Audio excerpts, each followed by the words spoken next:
To give you some ideas on what are the new services being offered right now, I asked some of my industry friends what are they up to. Plus, there will be some tips on how they practice safety protocols.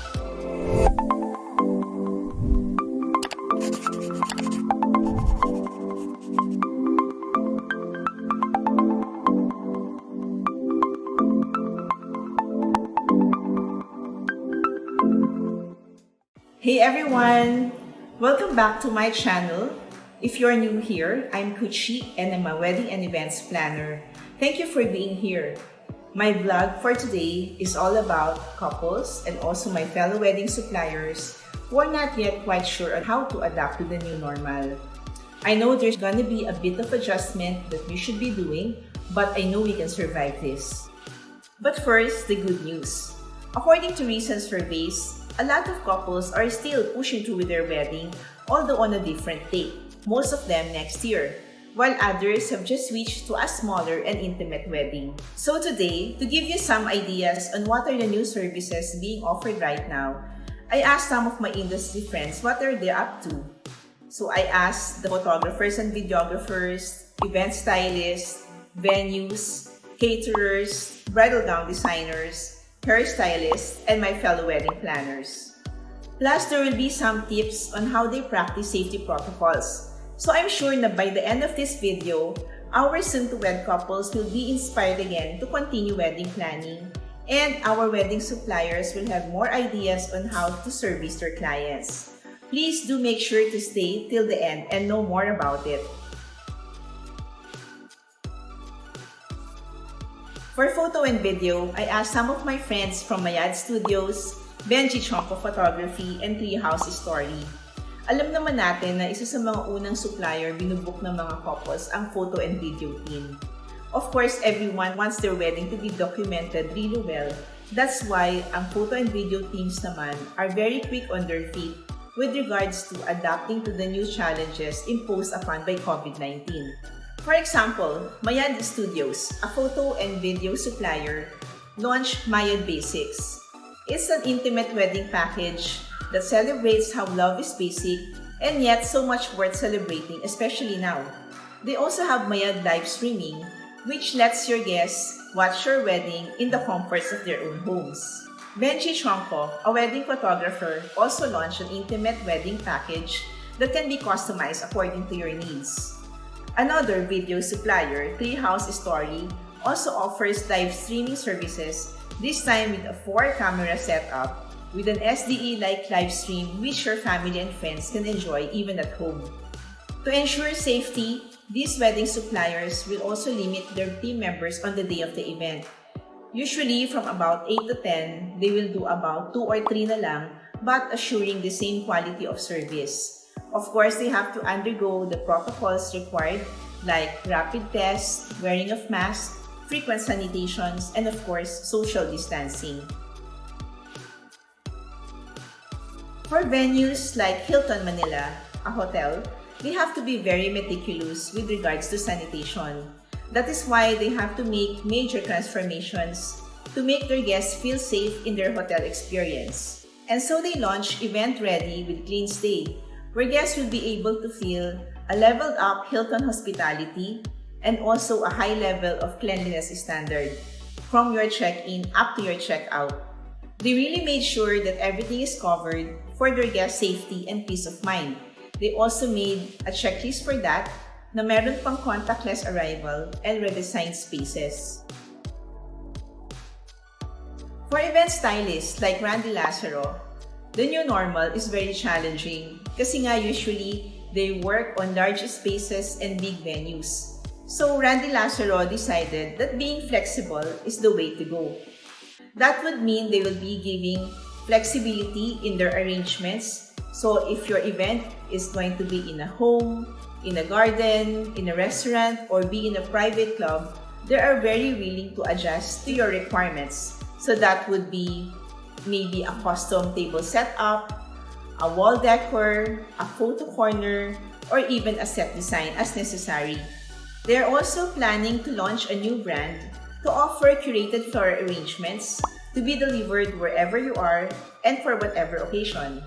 Of course, they also promise on conducting safety guidelines like limiting their number of staff, wearing of face shields and face masks during ingress and egress, having their equipment sanitized and covered with plastic wraps, and of course, providing all the contact details of their staff for contact tracing. So what's a celebration without food? Buti na lang, our caterers are also stepping up. So I asked Juan Carlo Catering and also Hison's Catering. For example, Juan Carlo Catering is offering 2 packages. One option is to do the signature plated service, wherein it's gonna be a curated menu and served to the guests. The other one is a buffet station, which is more cost-effective, but it will be fully covered by an acrylic shield, and there will be roving waiters who will be serving your pre-plated food. Then for Hison's Catering, they also are preparing party trays and feast boxes and also providing mga furniture and equipment rentals. It's perfect for those who love to DIY. Since these caterers are dealing with food, they pledge to be very extra careful with regards to how they operate. So they made sure that their team members are properly trained with regards to safety protocols. They also made sure that each team will have a health personnel that will make sure everything will be strictly implemented with regards to the health guidelines. For gown designers like Cho San Antonio, she also adjusted her packages. In fact, she was even making face masks that will look chic, that will match the gowns of her brides. She also launched Blank. It's a simple collection of wedding gowns perfect for your intimate or civil wedding. It's going to be very sophisticated looking, still timeless, and yet elegant. And then there will also be the protective attire collection for everyday use.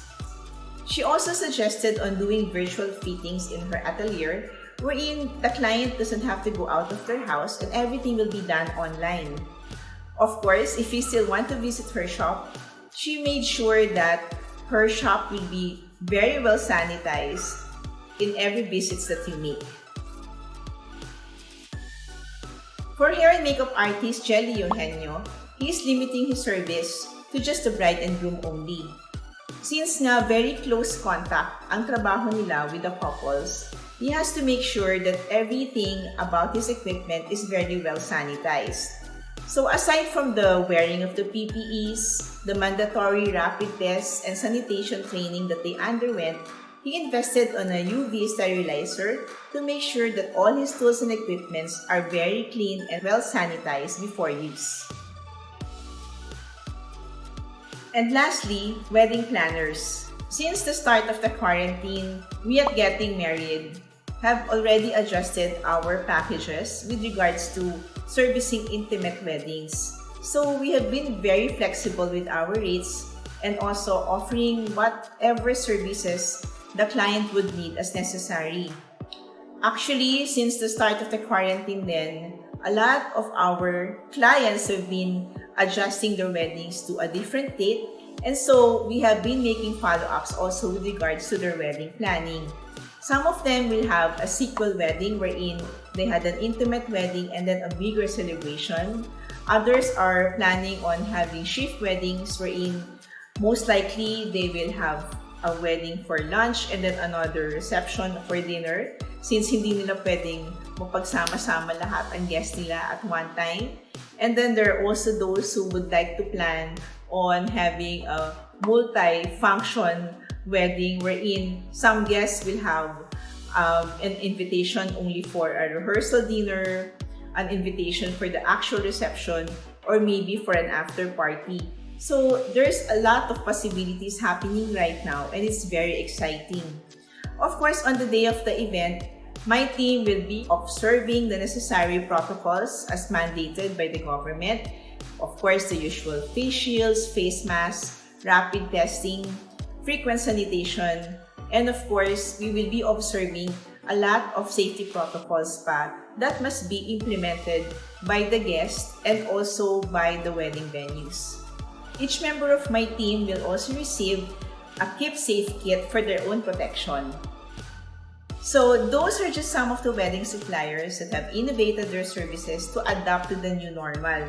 So it's just really a matter of thinking ahead.